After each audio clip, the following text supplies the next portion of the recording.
નમસ્કાર, star India TV ન્યૂઝમાં આપનું હાર્દિક સ્વાગત છે। આપ જોઈ રહ્યા છો સ્ટાર ઇન્ડિયા ટીવી ન્યૂઝ। સત્યની વાતે સત્યની સાથે।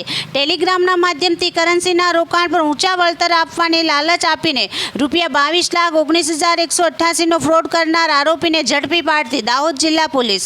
નાયબ પોલીસ મહાનિરીક્ષક આરવી અંસારી સાહેબ પંચમહાલ ગોધરા રેન્જ ગોધરા નાઓએ જિલ્લામાં વધતા જતા ઓનલાઈન ફ્રોડ તથા સાયબર ક્રાઇમના ગુનાઓથી બચવા માટે સતત પ્રયત્નશીલ રહી પોલીસને આવા ગુનાઓ આચરનારા ગાંઠિયાઓને પકડી પાડતી દાહોદ પોલીસ।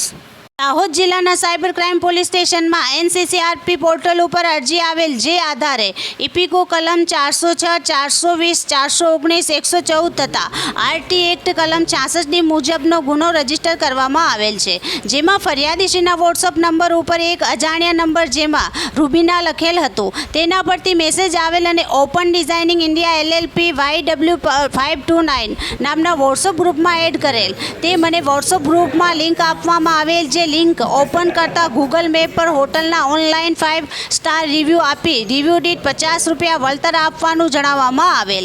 જે આધારે ફરિયાદીએ 3 હોટલના 5 સ્ટાર રિવ્યૂ આપતા તેના એકાઉન્ટમાં ₹150 UPIથી ટ્રાન્સફર કરેલ અને ફરિયાદીને વધુ કમાણીની લાલચ આપી વિશ્વાસમાં લઈ એક Telegram group 00036 Google global working ગ્રુપમાં એડ કરવામાં આવેલ અને જેમાં ફેક વેબસાઇટ ફેક પેજ બનાવી ફરિયાદીને અલગ અલગ ક્રિપ્ટોકરન્સીમાં નાણાં રોકવામાં આપેલ, જેમાં પ્રથમ ₹2000 વાળું કરન્સી પૂર્ણ કરતા ફરિયાદીના બેંક એકાઉન્ટમાં ₹2800 બેંક ટ્રાન્સફર દ્વારા જમા થયેલ, જેથી ફરિયાદીને વિશ્વાસમાં લઈને ક્રિપ્ટોકરન્સી ટ્રાન્સપોર્ટ કરાવી ઊંચા વળતરની ખોટી લાલચ આપી ફરિયાદી પાસે અલગ અલગ સમયે ₹22,188 બેંક ટ્રાન્સફર કરાવી દીધેલ। જે નાણાં ફેક વેબસાઇટની સ્ક્રીન પર પ્રોફિટ સાથે ₹31,883 બતાવતા હતા। આ નાણાં ફરિયાદીએ મિત્રો કરવા પ્રયત્ન કરતા નાણાં પોતાના એકાઉન્ટમાં ટ્રાન્સફર થયેલ નહીં અને વેબસાઇટ બંધ થયેલ, જેથી ફરિયાદીને તેના સાથે સાયબર ફ્રોડ થયાનું જણાય દાહોદ જિલ્લા સાયબર ક્રાઇમ પોલીસ સ્ટેશનનો સંપર્ક કરેલ। જે આધારે સાયબર ક્રાઇમ પોલીસ સ્ટેશનના પોલીસ ઇન્સ્પેક્ટર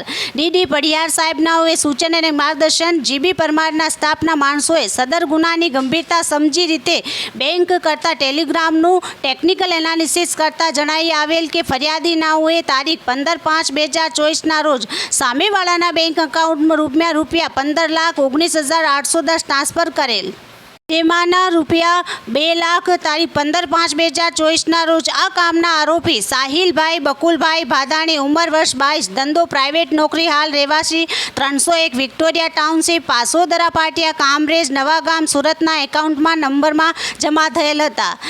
આ કામના આરોપીએ ₹2,00,000 તારીખ 15/5/2024ના રોજ યોગી ચોક સુરત ખાતેથી સેલ્ફી કરેલ, જે બાબતે આ કામના આરોપી નંબર 2 વૈભવભાઈ બાબુભાઈ દુધાત્રા નાઓએ અન્ય આરોપીની મદદ લઈ ડ્રો કરેલ રકમ મુખ્ય આરોપીને કમિશન લઈ આપી દીધેલ।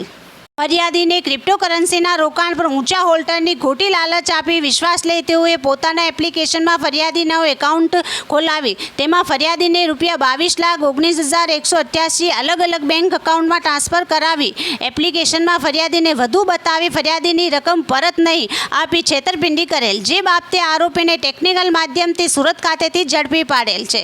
કાયદેસરની કાર્યવાહી કરી નામદાર કોર્ટ સમક્ષ રજૂ કરતા છે। આરોપીએ 3 દી રિમાન્ડ હેઠળ છે। સરસ કામગીરી કરનાર દાહોદ જિલ્લા police staff DD Padiyar police inspector RA Patel police sub inspector GB police sub inspector Bharatsinh Arvindbhai Yashwantbhai Akshaybhai Vipulbhai ટેલિગ્રામના ક્રિપ્ટોકરન્સી રોકાણ પર ઊંચા વળતર આપવાની લાલચ આપી ₹22,19,188નું ફ્રોડ કરનાર આરોપીને પકડી પાડવામાં ક્રાઇમ સાયબર દાહોદને સફળતા મળેલ છે। Star India TV news Dahod reporter Kishorsinh Solanki, જિલ્લા દાહોદ।